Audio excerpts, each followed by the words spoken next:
দফা দাবি এবং কি কি আমাদের দাবি আছে 16 দফা দাবি। আমরা বিডিও সাহেবের কাছে অনেক আশা নিয়ে গ্রামের গরিব মানুষের ভবিষ্যতের কথা ভেবে তাদের কাজের দাবি মূল্যবৃদ্ধির বিরুদ্ধে যে মানুষের কাজের যে আইন সেই আইন তৈরি করেছিল সরকারের আমলে সেই আইন অনুযায়ী আজকে পশ্চিমবঙ্গে কাজ করা হচ্ছে না। পশ্চিমবঙ্গের তৃণমূল সরকার অভিযোগ করছে যে তারা নাকি কাজের টাকা পায়নি, আর বিজেপি অভিযোগ করছে এরা দুর্নীতি। আমাদের বক্তব্য, যদি দুর্নীতি করে থাকে তাহলে তাদের আমাদের দেশের আইন অনুযায়ী, ন্যায় সংহিতা অনুযায়ী তাদেরকে জেলে দেওয়া যাবে, কিন্তু গরিব মানুষের কাজ বন্ধ করা যাবে না। গরিব মানুষ আজকে 4 ক ফর্ম ফিল আপ করে এখানে সমবেত হয়েছে কয়েকশো মানুষ। আগামী দিনে আমরা বৃহত্তর আন্দোলন করব। 4 ক আজ থেকে আমরা 15 দিন সময় নেব। 4 কয়ের যে আইন 15 দিন পরে 4 ক ফিল আপ করে তারা ভাতা চাইবে, গরিব মানুষের কাজের ভাতা। এটা হচ্ছে আমাদের প্রধান দাবি। দ্বিতীয় দাবি, আজকে সারের মূল্য বৃদ্ধি করছে লাফিয়ে লাফিয়ে। তৃণমূল বিজেপি তারা কি করছে দিল্লিতে বসে?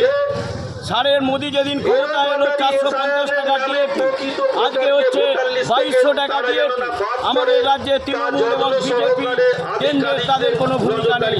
সমবায়গুলোকে পঙ্গু করে দেওয়া হয়েছে। কৃষকের বীজ, কৃষকের কীটনাশক ওষুধ তাতে ভেজাল, সার নেই।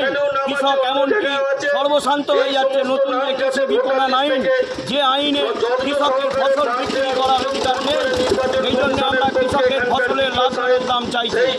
কৃষক তার যে উৎপাদন খরচ স্বামীনাথন কমিশনের সুপারিশ অনুযায়ী তার 1.5 গুণ দাম দেবে, অর্থাৎ 100 টাকা খরচা হলে 150 টাকা দাম কৃষককে দিতে হবে। এই আইন চালু করতে হবে। তার জন্য আমাদের এই লাগাতার আন্দোলন চলবে। আজকে শুধু সূচনা মাত্র, আমরা সীমিত সময়ে উদ্যোগ নিয়ে এই অভিযান করছি। আরও বৃহত্তর অভিযানের দিকে গ্রামের গরিব মানুষকে সঙ্গে নিয়ে আমরা যাব। এছাড়া উদয়নারায়ণপুরের কিছু দাবি আছে।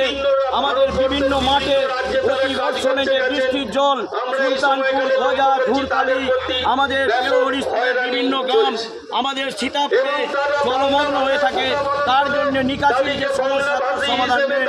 আমরা বলছি উদয়নারায়ণপুরের বন্যা স্থায়ী সমাধানের জন্য নিম্ন দামোদরের সংস্কার করতে হবে। এইসব দাবিতে তারপর আইসিডিএস, আশা তাদের অবহেলিত করা হচ্ছে, তাদের বঞ্চিত করা হচ্ছে। তারা গরিব মানুষকে যে পরিষেবা দিচ্ছে তাদের সামাজিক সুরক্ষা নেই, তাদের সামাজিক সুরক্ষার টাকা অন্য খাতে খরচ করা হচ্ছে। এর প্রতিবাদে আমাদের সমবেত হয়েছে। আজকে গরিব মানুষকে বলা হচ্ছে সব ফ্রি চিকিৎসা হচ্ছে।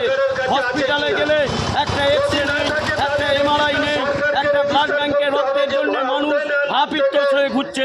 এই সবের প্রতিবাদে আজকে আমরা বিডিও অভিযান কর্মসূচি ডাক দিয়েছি।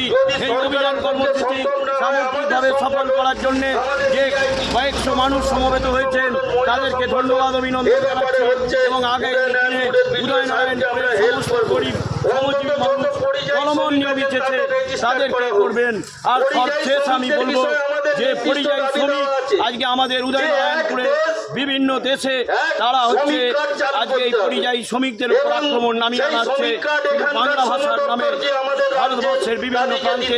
সেই জন্য এর জন্যে তাদের যে নিরাপত্তা, তাদের যে পরিচিতিপত্র, তার জন্য আমরা ভিডিওর মাধ্যমে উপযুক্ত কর্তৃপক্ষের কাছে আমরা আবেদন জানাবো।